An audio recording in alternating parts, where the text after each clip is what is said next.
الحمد لله نحمده ونستعينه ونستهديه ونعوذ بالله من شرور أنفسنا ومن سيئات أعمالنا من يهده الله فلا مضل له ومن يضلل فلا هادي له ونشهد أن لا إله إلا الله وحده لا شريك له ونشهد أن محمدا عبده ورسوله والصلاة والسلام على سيدنا محمد وعلى آله وأصحابه ومن تبعهم بإحسان إلى يوم الدين أما بعد فيا عباد الله أوصيكم وإياي أولا بتقوى الله يقول الله تبارك وتعالى في كتابه العزيز وفرقانه المجيد أعوذ بالله من الشيطان الرجيم بسم الله الرحمن الرحيم واتقوا يوما ترجعون فيه إلى الله ثم توفى كل نفس ما كسبت وهم لا يظلمون صدق الله مولانا العظيم. அளவற்ற அருளாளன் நிகரற்ற அன்புடையவன் அல்லாஹு தஆலாவுடைய பெயரினால் இந்த குத்பாவை ஆரம்பம் செய்கிறேன். எல்லா புகழும் சர்வ வல்லமையும் கொண்டு கோடான கோடி படைப்புகளை படைத்து எங்களை எல்லாம் ரட்சித்து வருகின்ற ரப்புல் ஆலமீன் அல்லாஹு தஆலாவுக்கு சொந்தமானதாக அல்ஹம்துலில்லாஹ். ஸலாத்தும் ஸலாமும் அவனுடைய தூதர் எங்களுடைய தலைவர் இறுதி நபி முஹம்மது முஸ்தபா ஸல்லல்லாஹு அலைஹி வஸல்லம் அவர்கள் மீதும் அவர்களுடைய குடும்பத்தவர்கள் தோழர்கள் நல்லடியார்கள் அனைவர் மீதும் உண்டாவதாக. இந்த புனிதமான ஜும்ஆவுடைய தினத்திலே அல்லாஹ்வுடைய கட்டளை ஏற்றவர்களாக அவனுடைய மாளிகையிலே அவனுடைய கூலியை எதிர்பார்த்தவர்களாக அமர்ந்திருக்கின்ற அல்லாஹ்வுடைய நல்லடியார்கள், அல்லாஹ் சுப்ஹானஹு வ தஆலாவை உள்ளும் புறமும் எல்லா சந்தர்ப்பங்களிலும் எல்லா இடங்களிலும் தக்வா செய்து கொள்ளும்படி முதலில் எனக்கும் அப்பால் உங்களுக்கும் நான் வசியத்து செய்து கொள்ள விரும்புகிறேன். அல்லாஹ்வுடைய நல்லடியார்களே, முஸ்லிம்களாகிய நாம் கட்டாயமாக விசுவாசிக்க வேண்டும், ஈமான் கொள்ள வேண்டும் என்று 6 விஷயங்களை பற்றி இஸ்லாம் சொல்லித் தந்திருக்கிறது. அதிலே மிக முக்கியமான 3 விஷயங்கள் இருக்கின்றன. முதலாவது அல்லாஹு தஆலாவை ஈமான் கொள்வது, இரண்டாவது அவன் அனுப்பிய அல் குர்ஆனை தூதை அந்த தூதரை விசுவாசிப்பது, மூன்றாவதாக மிக முக்கியமாக கியாமத்து நாளை மறுமை நாளை விசுவாசிப்பது. இந்த மறுமை நாளுடைய கியாமத்து நாளுடைய விசுவாசம் என்பது ஒரு முஸ்லிமை பொறுத்தவரையிலே மிகவும் அடிப்படையான ஒன்று.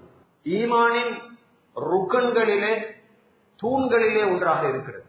அல்லாஹ்வுடைய நல்லடியார்களே, குறைஷி காவிர்களை எடுத்துக்கொண்டால் அவர்களிடத்திலே இருந்த மிக முக்கியமான பிரச்சனை, அவர்கள் அல்லாஹு தஆலாவை ஈமான் கொண்டிருந்தார்கள், நம்பியிருந்தார்கள். ஆனாலும் அந்த நம்பிக்கையிலே சில வகையான பிரச்சனைகள் குளறுபடிகள் காணப்பட்டன. ஆனாலும் அவர்களுடைய மிக முக்கியமான பிரச்சனை, அவர்கள் கியாமத்து நாளை மௌத்துக்கு பின்னால் ஒரு வாழ்க்கை இருக்கிறது என்பதனை அவர்கள் நம்பவில்லை, கடுமையாக மறுத்தார்கள். இன்ஹிய இல்லா ஹயாத்துன துன்யா நமூத்து வ நஹ்யா, இந்த உலக வாழ்க்கை இருக்கிறதே இது மாத்திரம்தான் வாழ்க்கை, நாங்கள் இறப்போம், நாங்கள் பிறப்போம் இறப்போம், அதோடு எங்களுடைய வாழ்க்கை முடிவடைகிறது என்று அவர்கள் உறுதியாக நம்பினார்கள். அல்லாஹ்வுடைய நல்லடியார்களே, நானும் நீங்களும் எங்களுடைய வாழ்க்கையிலே வைத்திருக்கின்ற இந்த ஈமான், மறுமை நாளின் மீதான இந்த நம்பிக்கை எங்களுடைய வாழ்க்கையை மிக முக்கியமான திருப்பங்களுக்கு உள்ளாகுகிறது. எங்களுடைய வாழ்க்கையிலே இருக்கின்ற லட்சியத்தை அது தீர்மானிக்கிறது. நான் ஏன் இந்த உலகத்திலே வாழுகின்றேன், என்னுடைய வாழ்க்கையின் நோக்கம் என்ன, நான் எங்கே போகின்றேன் போன்ற அடிப்படையான கேள்விகளுக்கு பதில் தேட வேண்டுமாக இருந்தால் கட்டாயமாக நாங்கள் மறுமை நாளை நம்பியே ஆக வேண்டும். அல்லாஹ்வுடைய நல்லடியார்களே, அல்லாஹு தஆலா குர்ஆனிலே கியாமத்து நாளை பற்றி பல இடங்களிலே, சில நேரங்களில் அல் குர்ஆனுடைய ஒவ்வொரு பக்கத்திலும் போல சொல்லிக் கொண்டிருக்கிறான், எத்தனையோ விதங்களிலே சொல்லுகின்றான். குறிப்பாக மக்காவுடைய காலப்பிரிவில் இறக்கப்பட்ட குர்ஆனுடைய ஆயத்துக்கள் அத்தியாயங்களை எடுத்துக்கொண்டால் அதிலே மடக்கி மடக்கி கியாமத்து நாளுடைய முக்கியத்துவம் என்ன, அது எப்படி தோன்றும், இந்த மனித வாழ்க்கையினுடைய இலக்காக இருக்கின்ற அந்த மறுமை நாளிலே எப்படியான சம்பவங்கள் நடைபெறும், சுவர்க்கம் எப்படி நரகம் எப்படி என்பது போன்ற விஷயங்களை அல்லாஹு தஆலா மடக்கி மடக்கி மிகவும் ஆழமாக வலியுறுத்துவதை நாங்கள் பார்க்கிறோம். அல்லாஹு தஆலா குர்ஆனிலே வ இன்ன தாரல் ஆகிரத லஹியல் ஹயவான், நிச்சயமாக அந்த மறுமை நாளுடைய வீடு இருக்கிறது அதுதான் உண்மையானது, உயிரோட்டமானது என்று ஆழமாக வலியுறுத்துகிறார். வலல் ஆஹிரத்து கைருல் லக மினல் ஊலா, இந்த உலக வாழ்க்கையை விடவும் நபியே உங்களுக்கு கியாமத்துடைய அந்த வாழ்க்கை தான் சிறந்தது என்று வலியுறுத்துகிறார். இந்த உலக வாழ்க்கை நீர்ப்பு மொழிக்கு ஒப்பானது, இது தற்காலிகமானது. இதிலே கிடைக்கின்ற இன்பங்கள் எல்லாம் மிகவும் மிகவும் அற்பமானவை. இதிலே கிடைக்கின்ற தோல்விகள் அல்ல, இதிலே வருகின்ற வெற்றிகள் அல்ல. உண்மையான தோல்வி, உண்மையான வெற்றி மௌத்துக்கு பின்னால் நாங்கள் சந்திக்க இருக்கின்ற அந்த மறுமை நாளில் தான் நிச்சயமாக இருக்க முடியும். அல்லாஹ்வுடைய நல்லடியார்களே, அல் குர்ஆனை நாங்கள் எடுத்து பார்த்தால் 2 வகையிலே மறுமை நாளை அல்லாஹ் தஆலா நிறுவுவதை நாங்கள் பார்க்கிறோம்.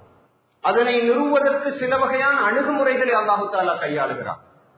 அது என்னவென்றால், மனிதர்களை பார்த்து சொல்லுகிறான், நீங்கள் இந்த உலகத்திலே இல்லாமையிலிருந்து வந்தீர்கள், நீங்கள் இல்லாமையிலிருந்து இந்த உலகத்துக்கு வந்தீர்கள். இந்திரிய துளியால் நான் உங்களை படைத்தேன், இரத்த கட்டியாக, அதற்கு பிறகு சதை கட்டியாக, அதற்கு பிறகு எலும்புகளை உங்களுக்கு நான் தந்து உங்களை மனித உருவத்திலே நான் கொண்டு வந்து சேர்த்திருக்கிறேன்.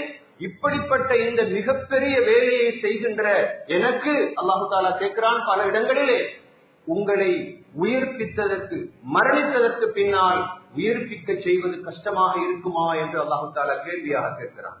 இன்று மனித சமுதாயத்திலே, குறிப்பாக முஸ்லிம்களுக்கு மத்தியிலும் கூட மறுமையினால் ஒன்று ஏற்பட முடியுமா என்ற விஷயத்திலே ஒரு சந்தேகம் நிலவுகிறது.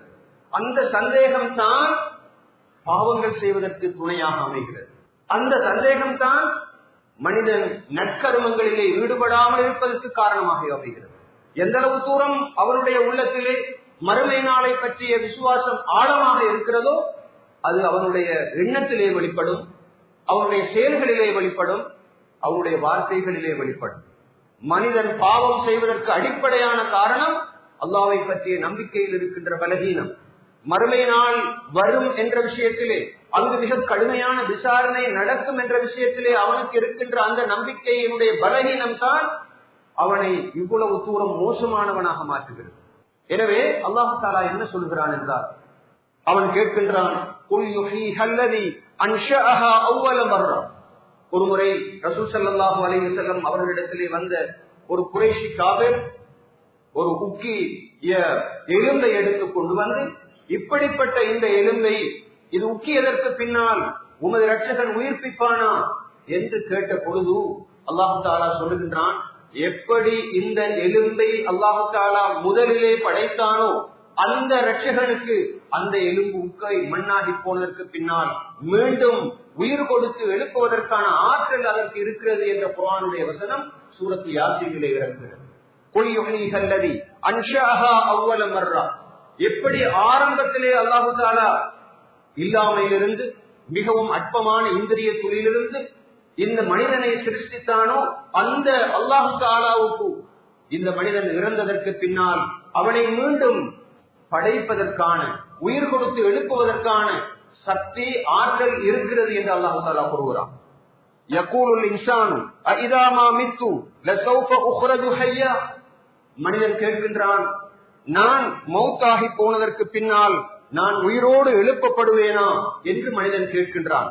அவலா யذكرுல் இன்சான், மனிதன் ஞாபகப்படுத்திக் கொள்ள மாட்டானா, அன்னா خلقناه மின் قبل, நாங்கள் அவனை இதற்கு முன்னால் படைத்திருக்கின்றோம். வலம் யகு ஷைஆ, அவன் எந்த ஒரு பொருளாகவும் இருக்கவில்லை. குறிப்பிடத்தக்க லம் யகுன் ஷைஅன் மذ்கூரா, குறிப்பிடத்தக்க ஒரு பொருளாக அவன் இருக்கவில்லை. அப்படி இருந்த சந்தர்ப்பத்திலே அவனை நாங்கள் படைத்திருக்கின்றோமே, முதலாவது முறை படைத்தோமே, அப்படிப்பட்ட எங்களுக்கு அவன் மரணித்ததற்கு பின்னால் அவனை மீண்டும் எழுப்புவது நிச்சயமாக அல்லாஹ் தஆலாவின் மீது சத்தியமாக அவர்களை நாங்கள் கட்டாயமாக எழுப்புவோம் என்று அல்லாஹ் தஆலா ஆணித்தரமாக உறுதியாக சொல்கிறார். அல்லாஹ்வுடைய நல்லடியார்களே, எனவே சந்தேகம் வர வேண்டிய அவசியமே கிடையாது. அது நிச்சயமாக நடக்கும், நடப்பதற்கான சாத்தியம் இருக்கிறது. அதனை செய்வதற்கான ஆற்றல் எம்மை படைத்த ரப்புக்கு காணப்படுகிறது.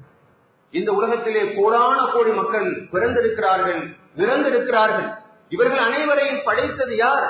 அவர்களை படைத்துக் கொண்டார்களா, அல்லது இந்த உலகத்தில் இருக்கின்ற அவர்களை போன்ற சக மனிதர்கள் அவர்களை உருவாக்கினார்களா? நிச்சயமாக இல்லவே இல்லை. அவர்களை மிக கவனமாக இந்த உலகத்துக்கு கொண்டு வந்தவன் அந்த ரப்புல் ஆலமீன். அவன் மிகப்பெரிய அறிவாளி, அவன் மிகப்பெரிய சக்தி உள்ளவன். அப்படிப்பட்ட அல்லாஹு தஆலாவுக்கும் அவர்கள் இறந்ததற்கு பின்னால், அவர்கள் உக்கி மண்ணாகி போனதற்கு பின்னாலும் அவர்களை மீண்டும் கொண்டு வருவதற்கான சக்தி இருக்கிறது என்ற கருத்தை தர்க்க ரீதியாக அல்லாஹு தஆலா குர்ஆனிலே முன்வைக்கிறான். எனவே யோசிக்க வேண்டும். நான் இந்த உலகத்திலே இல்லாமல் இருந்தேன். ஹல் அத்தா அலல் இன்சானி ஹீனும் மினத் தஹர் லம் யகுன் ஷைஅம் மذ்கூரா. நாங்கள் ஒவ்வொரு வெள்ளிக்கிழமையிலும் சுபஹுடைய தொழுகையிலே ஓதுகின்ற அந்த சூரத்து தஹரினுடைய முதலாவது வசனத்திலே அதுதான் சொல்லப்பட்டது. மனிதனுக்கு ஒரு காலம் வரவில்லையா?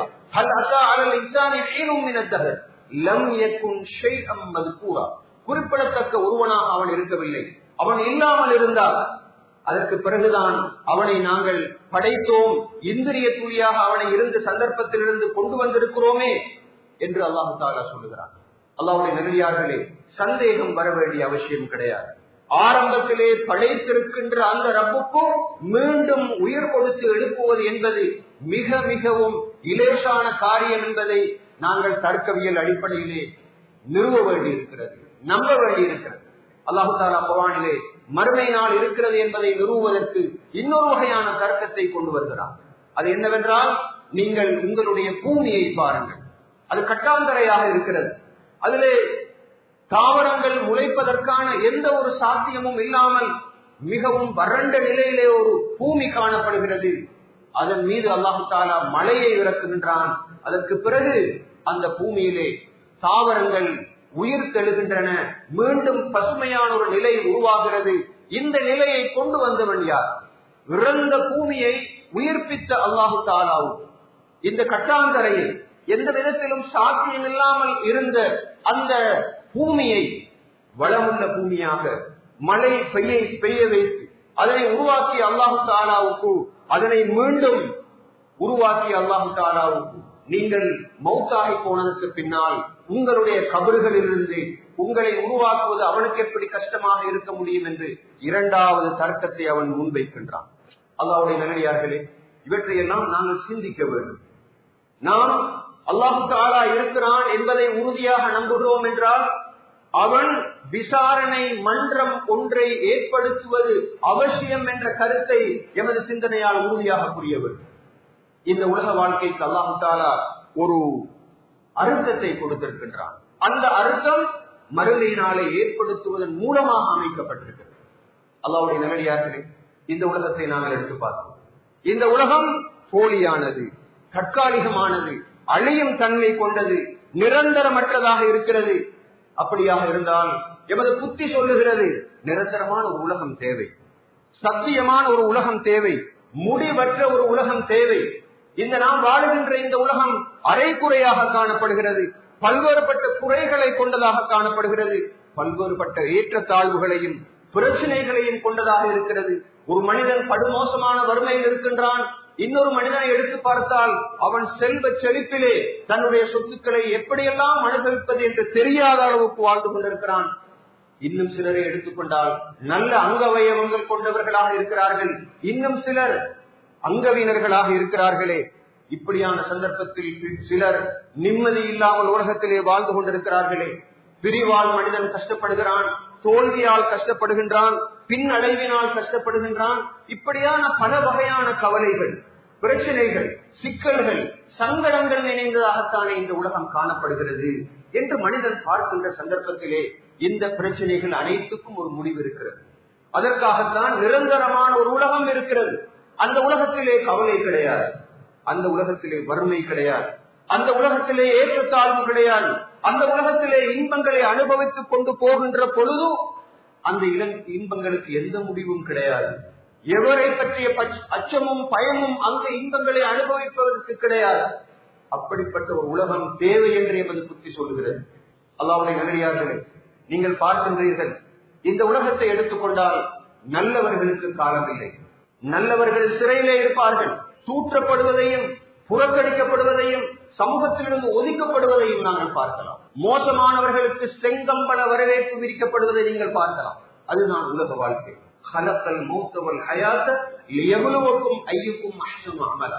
இந்த உலகத்திலே அல்லாஹ் தஆலா மரணத்தையும் வாழ்வையும் படைத்திருப்பது உங்களுக்கு மத்தியில் யார் அமல்களிலே சிறந்தவர்கள் என்று பரீட்சிப்பதற்காக என்று அல்லாஹ் தஆலா சொல்கிறார். எனவே எங்களுக்கு நிரந்தரமான ஒரு உலகம் தேவைப்படுகிறது, சந்தோஷங்கள் நிறைந்த ஒரு உலகம் தேவைப்படுகிறது, இன்பங்கள் நிறைவாக தொடர்ந்தும் கிடைக்கின்ற ஒரு உலகம் தேவைப்படுகிறது என்று எமது மனதே சொல்லிக் கொண்டிருக்கிறது. ஒரு ஏழை நினைக்கின்றான், நான் பிறந்ததிலிருந்து இறக்கும் வரைக்கும் நான் ஒரு ஏழையாகத்தானே இருக்கின்றேன், எனக்கு விடிவு கிடையாதா என்று ஒரு மனிதன் நினைக்கின்றான். இன்னொரு மனிதன் நினைக்கின்றான், நான் பிறந்ததிலிருந்து இறக்கும் வரைக்கும் குருடனாக பிறவி குருடனாக இருக்கின்றேனே, எனக்கு இந்த உலகத்தை பார்க்க முடியாமல் இருக்கிறது என்று நினைக்கின்றான். எந்த மனிதனுடைய உள்ளத்திலே கியாமத்தை பற்றிய நம்பிக்கை, சுவர்க்கத்தில் தான் நிரந்தரமான இன்பம் கிடைக்கும் என்ற நம்பிக்கை இருக்கிறதோ அந்த மனிதனுடைய உள்ளத்தில் விரக்தி இருக்க மாட்டார், அவன் எப்போதும் சந்தோஷமாக இருப்பார். ரசூல் ஸல்லல்லாஹு அலைஹி வஸல்லம் அவர்கள் சொன்னார்கள், அஜபன் லி அம்ரில் முஃமின், முஃமினுடைய விவகாரத்தை பார்க்கின்ற பொழுது ஆச்சரியமாக இருக்கிறது. காரணம், அவனுக்கு ஏதாவது விரும்பாத காரியங்கள் நடந்துவிட்டால் அவன் பொறுமையாக இருக்கின்றான், அவன் விரும்புகின்ற காரியங்கள் நடந்துவிட்டால் அவன் அல்லாஹ் தஆலாவுக்கு ஷுக்ர் செய்கின்றான் என்று ஸல்லல்லாஹு அலைஹி வஸல்லம் அவர்கள் சொன்னார்கள். அற்புதமான மனோநிலை. கியாமத்தின் மீது உறுதியான நம்பிக்கை கொண்ட ஒரு மனிதனுக்கு விரக்தி வர மாட்டார், அவன் தற்கொலை செய்து கொள்ள மாட்டான். அது அல்லாஹ்வுடைய கலாவும் கதிரும் என்று நினைப்பான். என்னை இந்த உலகத்திலே அல்லாஹ் சோதிக்கின்றானா, அந்த சோதனைக்கு பகரமாக நாளை மறுமையிலே எனக்கு உயர்தரமான கூலிகளை வைத்திருக்கிறான் என்ற ஆழமான நம்பிக்கை அவனுக்கு காணப்படும். அல்லாஹ்வுடைய நல்லடியார்களே, எந்த மனிதனுடைய உள்ளத்திலே ஆகிரத்தை பற்றி அந்த நம்பிக்கை ஆழமாக இல்லையோ அவன் நிரந்தரமான கவலையோடு இருப்பான், அவன் விரக்தியோடு இருப்பான், அவன் மற்றவர்களை தூற்றிக் கொண்டிருப்பான். இந்த உலக வாழ்க்கையிலே அவனுக்கு ஒரு பெரிய விரக்தி காணப்படும். மனதுக்கு நிம்மதி தேவையா, சந்தோஷம் தேவையா, கியாமத்தை நினைத்து நாங்கள் ஆறுதலை அடைய முடியும்.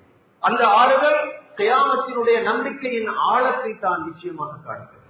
நாளை மறுமையிலே அல்லாஹ் தஆலா, யா அய்யத்துஹன் நஃப்ஸுல் முத்மஇன்னா, அமைதி அடைந்த ஆத்மாவே, ஃபதுகுலி ஃபீ இபாதி வதுகுலி ஜன்னத், என்னுடைய அடியார்கள் இருக்கின்ற இந்த சுவர்க்கத்துக்குள் நீ நுழைந்து விடுவாயா, என்னுடைய சுவர்க்கத்திலே நீ நுழைந்து விடுவாயாக என்று எந்த ஆத்மாவை பார்த்து சொல்வான் என்றால், உலகத்திலே வாழுகின்ற பொழுது நிம்மதியோடு சந்தோஷத்தோடு அல்லாஹ்வுடைய கலாவை கதிரை ஏற்று நாளை மறுமையில் தான் எனக்கு நிம்மதியான வாழ்க்கை இருக்கிறது என்ற ஆழமான நம்பிக்கையோடு வாழ்ந்தவன் நிச்சயமாக நாளை மறுமையிலே சந்தோஷமாக இருப்பான், உலகத்திலும் நிம்மதியாக இருப்பான்.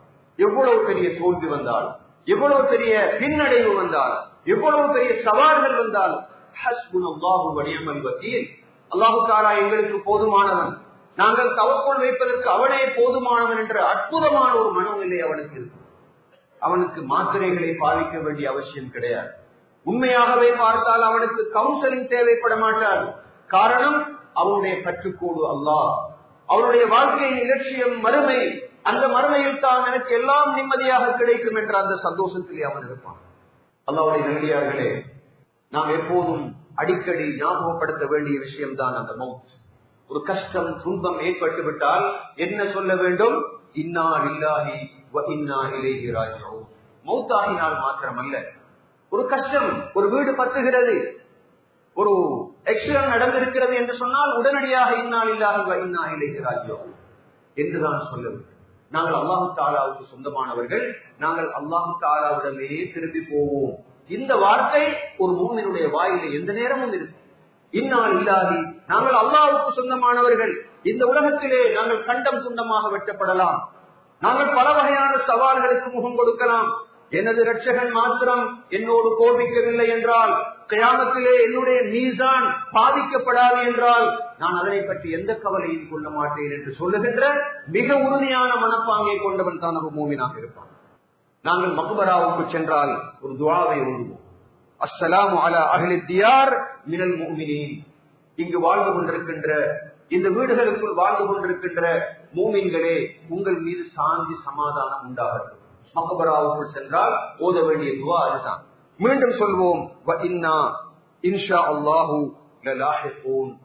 நிச்சயமாக நீங்கள் முந்தி விட்டீர்கள், உங்களை நாங்கள் துயர்ந்து கொள்வோம், சேர்ந்து கொள்வோம். நீங்கள் முந்தி போய்விட்டீர்கள், நாங்கள் பின்னால் வருவோம் என்றுதான் ஒரு முஸ்லிம் மக்பராக்களை தரிசிக்கின்ற பொழுது சொல்லுவார். எவ்வளவு அருமையான வாசகம்! யாருமே இந்த உலகத்தில் நிரந்தரமாக வாழ வந்தவர்கள் அல்ல. எப்போதும் ஒரு மூமின் மௌத்தினுடைய அந்த பயத்தோடு இருப்பான், அந்த சிந்தனையோடு இருப்பான். அருமை சகோதரர்களே, பெரியார்களே, நானும் நீங்களும் இந்த இடத்துல இருந்து கொண்டிருக்கிறோம். இன்னும் 100 வருஷத்தில் நாங்கள் யாரும் இந்த பூமிக்கு மேல் இருக்க மாட்டோம். பேசுகின்ற நானாக இருக்கலாம், கேட்டுக்கொண்டிருக்கின்ற நீங்களாக இருக்கலாம். நிச்சயமாக சத்தியமாக 100 வருஷங்கள் என்று வருகின்ற பொழுது 2024 3024 அல்லது 3124 யாருமே இருக்க மாட்டோமே. கொஞ்சம் சிந்தித்து பார்த்தோமா? மனதிலே கையை வைத்து கேட்டு பார்த்தோமா? எங்களை எல்லோரும் கொண்டு போய் அடக்கி விடுவார்கள், கபருக்குள் போய் விடுவோம். எல்லோரும் வந்து எங்களை விட்டு விட்டு பிரிந்து விடுவார்கள். சில நாட்களிலே எமது உடம்பு மண்ணோடு மண்ணாகி போய்விடும். அந்த சிந்தனை எத்தனை பேருக்கு இருக்கிறது? நாங்கள் கபறுகளை தரிசிக்கின்ற பொழுது சொல்லுகின்றோமே, மூமின்களே, இங்கு அடங்கப்பட்டிருப்பவர்களே, உங்கள் மீது சாந்தியும் சமாதானமும் உண்டாகட்டும் என்று நாங்கள் அவர்களை பார்த்துவிட்டு தொடர்ந்து என்ன சொல்லுகிறோம்? நாங்கள் தொடர்ந்து இந்த உலகத்திலே நிம்மதியாக இருப்போம் என்று சொல்லுகிறோமா? இல்லை, உங்களை நாங்கள் வந்து சேர்ந்து கொள்வோம், உங்களை நாங்கள் அடைந்து கொள்வோம் என்ற வார்த்தையை தான் நாங்கள் பிரயோகிக்கிறோம். அல்லாஹ்வுடைய நல்லடியார்களே, அடிக்கடி இந்த மறுமையை பற்றிய சிந்தனை எங்களுக்கு வருவது. எப்போது மறுமையினுடைய சிந்தனை எமது உள்ளத்திலிருந்து விலகி போகிறதோ அந்த நேரத்தில் நாங்கள் பாவங்களிலே சம்பந்தப்படுவோம். நாங்கள் ஈமானோடு இருப்பதாக சொன்னால் அது அர்த்தப்பட வேண்டும், நிறைய சதகா கொடுக்க வேண்டும், மற்ற மக்களோடு அன்பாக இரக்கமாக இருக்க வேண்டும், என் மீது கடமையாக்கப்பட்ட பொறுப்புகளை அச்சுட்டாக நாங்கள் நிறைவேற்ற வேண்டும். அல்லாஹ்வுடைய நல்லடியார்களே, எவ்வளவுதான் ஆட்சியிலே அல்லது பொருளாதாரத்திலே மாற்றங்கள் இருப்பதாக சொல்லப்பட்டாலும் மனித மனங்களிலே மாற்றம் ஏற்படாத போது, ஆட்டிடியூடிலே சேஞ்ச் ஏற்படாத போது நிச்சயமாக எந்த ஒரு மாற்றத்தையும் சாத்தியப்பட மாட்டார். மனிதன் களவெடுப்பதற்கு காரணம் என்ன? பொய் சொல்வதற்கு காரணம் என்ன? லஞ்சம் எடுப்பதற்கு காரணம் என்ன? மற்றவர்களை முறித்து விட்டு தான் மாத்திரம் தான் இந்த உலகத்திலே வாழ வேண்டும் என்று யோசிப்பதற்கு காரணம் என்ன? ஹுப்பு துன்யா, இந்த உலகத்தின் மீதான பாசம். இந்த உலகம் தான் அவனுக்கு கஞ்சம். இந்த உலகத்தை விட்டுவிட்டால் வேறு எதுவும் இல்லை என்ற அந்த நினைப்பு. அடுத்த நிமிஷம் என்னுடைய ஒரு நரம்பு சுழுக்கப்பட்டால் நான் இந்த உலகத்தில் இருந்து விடை பெற்று போக வேண்டுமே என்று யோசிக்கின்றவர்கள் எத்தனை பேர் இருப்பார்கள்? அல்லாஹ்வுடைய நல்லடியார்களே, மிக ஆழமாக நாங்கள் சிந்திக்க வேண்டிய ஒரு காலம் இருக்கிறது. அல்லாஹ் தஆலா குர்ஆனிலே கேட்கின்றான், அஃபனஜஅலுல் முஸ்லிமீன கல் முஜ்ரிமீன், குற்றவாளிகளையும் முஸ்லிம்களையும் சமனாக்கி விடுவோம் என்று நீங்கள் நினைத்துக் கொண்டிருக்கிறீர்களா? அதாவது நியாய தீர்ப்பு நாள் ஒன்றை ஏற்படுத்தாமல் விட்டு விடுவோம் என்று நினைத்துக் கொண்டிருக்கிறீர்களா? அஃபனஜஅலுல் முஸ்லிமீன கல் முஜ்ரிமீன், அல்லாஹ்வுக்கு கட்டுப்பட்டு வாழ்ந்தவர்களையும் உலகத்திலே அட்டூழியங்கள் செய்த இந்த குற்றவாளிகளையும் சமனாக்கி விடுவோம் என்று நினைத்துக் கொண்டிருக்கிறீர்களா? நிச்சயமாக இல்லை. வம்தாசுல் யௌம அய்யுஹல் முஜ்ரிமூன், கியாமத் நாளிலே அல்லாஹ் சொல்லுவான், எல்லோரும் ஒன்றாக நின்று கொண்டிருப்பார்கள். குற்றவாளிகளே, நீங்கள் நல்லவர்களிடமிருந்து பிரிந்து செல்லுங்கள் என்று அல்லாஹு தஆலா சொல்லுவானே, அப்படியான சந்தர்ப்பத்திலே அப்படியான ஒரு நாளை அவன் ஏற்படுத்துவான் என்று சொல்கிறான். அஃபஹஸிபுத்தும் அன்னமா ஹலக்னாகும் அபஸன் வ அன்னகும் லா துர்ஜஊன், நீங்கள் நினைத்துக் கொண்டிருக்கிறீர்களா உங்களை நாங்கள் வீணாக படைத்திருக்கிறோம் என்று? நீங்கள் எங்களிடத்திலே மீட்டி கொண்டு வரப்பட மாட்டீர்கள் என்று நினைத்துக் கொண்டிருக்கிறீர்களா என்று அல்லாஹு தஆலா கேள்வியாக கேட்கிறார். அல்லாஹ்வுடைய நல்லடியார்களே, இந்த உலகம் போலியானது, அசத்தியமானது, நிரந்தரம் இல்லாதது, எல்லாமே அநீதியானது. பெரும்பாலான சந்தர்ப்பங்களில் நாளை மறுமையிலே அல்லாஹு தஆலா அஹ்கமுல் ஹாகிமீன், எல்லா ஆட்சியாளர்களுக்கும் எல்லா வகையான நியாய தீர்ப்புக்காரர்களுக்கும் மேலான நியாய தீர்ப்புக்காரன் இருக்கின்றானே, அவன் தன்னை பற்றி சொல்லுகின்றான், அஹ்கமுல் ஹாகிமீன், எல்லா ஆட்சியாளர்களை விடவும் எல்லா வகையான நீதிபதிகளை விடவும் சிறந்த நீதிபதி. அங்கு வக்கீலை வைத்து பேச முடியாது, பொய் சாட்சியம் சொல்ல முடியாது. நலஉல் மவாசீனுல் கிஸ்த், அங்கு இருக்கின்ற அந்த தராசு மிகவும் நியாயமானது. அங்கு யாரும் வலவ் அல்கா மஆதீரா, எவ்வளவுதான் ஜஸ்டிபிகேஷனை சொன்னாலும், எவ்வளவுதான் நியாயப்படுத்தி கொண்டு போனாலும் கூட அல்லாஹ் தஆலாவுடைய மலக்குகள் பதிந்து கொண்டிருக்கிறார்கள். மா யல்ஃபிது மின் கௌலின் இல்லா லதைஹி ரகீபுன் அதீத், எந்த ஒரு மனிதன் ஒரு வார்த்தையை உதிர்த்தாலும் அங்கு ரகீபும் அதீதும் இருந்து கொண்டு அதனை பதிவு செய்து கொண்டிருக்கிறார்கள் என்று அல்லாஹ் தஆலா சொல்கிறான். மிகவும் நீதியான நீதிமன்றம், அங்கு யாருக்கும் தலையீடு செய்ய முடியாது. யௌம யகூமுர் ரூஹ் வல் மலாயிகத்து ஸஃபன், லா யதகல்லமூன இல்லா மன் அதின லஹு ரஹ்மானு வகால ஸவாபா. அந்த மறுமை நாளுடைய மனுஷனுடைய மைதானம் எப்படிப்பட்டது என்றால், அங்கே ஜிப்ரீல் அலைஹிஸ்ஸலாம் அவர்களும் மலக்குகளும் அணி அணியாக நின்று கொண்டிருப்பார்கள். அல்லாஹ் தஆலா யாருக்கு அனுமதி வழங்கினானோ அவர்களை தவிர வேறு யாருக்கும் பேச முடியாது. யாரெல்லாம் சரியான பேச்சுக்களை பேசுவார்களோ அவர்களுக்கு மாத்திரம்தான் பேசுவதற்கான அனுமதி வழங்கப்படும் என்று அல்லாஹ் தஆலா சொல்கிறார். அப்படிப்பட்ட மிக நுணுக்கமான ஒரு நீதிமன்றம், ஒரு கோர்ட், அப்படிப்பட்ட ஒரு ஜஸ்டிஸ் அங்கு கிடைக்கும். உலகத்தில் எல்லாம் போலிகள். நாங்கள் ஏற்கனவே சொன்னது போன்று நல்லவன் கெட்டவனாக பார்க்கப்படுகிறான், கெட்டவன் நல்லவனாக பார்க்கப்படுகின்றான். உலகத்திலே மரியாதைக்கு உரியவன் என்று சொல்லப்படுபவன் அவமதிக்கப்படுகின்றான். அப்படியான ஒரு சூழ்நிலை இந்த உலகத்தில் இருக்கின்ற பொழுது நிம்மதி அடைய முடியும். எமது ரட்சகன் அருளாளன் ரஹ்மான் ரஹீம் இந்த உலகத்தை இப்படியெல்லாம் அழிவதற்கு அவன் விட்டுவிட மாட்டான். நிச்சயமாக அவன் இரக்கம் உள்ளவன் என்ற வகையிலே கியாமத்திலே அதனை உருவாக்குவான் என்ற நம்பிக்கையோடு இருக்கிறது. அல்லாஹ்வுடைய நல்லடியார்களே, மறுமை நாள் என்பது மிகவும் ஆச்சரியமானது, மிகவும் விசித்திரமானது. அந்த நாளிலே அங்கு யாரும் சண்டை பிடிக்க மாட்டார்கள். அல்லாஹு தஆலா சொல்லுகின்றான், வனஸஅனா மா ஃபீ சுதூரிஹிம் மின் கில். நாளை மறுமையிலே யாருடைய உள்ளத்திலே உலகத்திலே குரோதம் இருந்ததோ அந்த குரோதங்களை, வைராக்கியங்களை எல்லாம் நாங்கள் பிடுங்கி விடுவோம். சுவர்க்கத்திலே இருக்கின்ற பொழுது இல்லா கீலன் சலாமன் சலாமா, சாந்தி சாந்தி என்ற அந்த வார்த்தைகளை மாத்திரம்தான் அவர்கள் செவிமடுப்பார்கள் என்று அந்த சுவர்க்கத்தை பற்றி அல்லாஹு தஆலா மிகவும் அழகாக வர்ணிக்கின்றான். எனவே அல்லாஹ்வுடைய நல்லடியார்களே, அல்லாஹ் தஆலாவை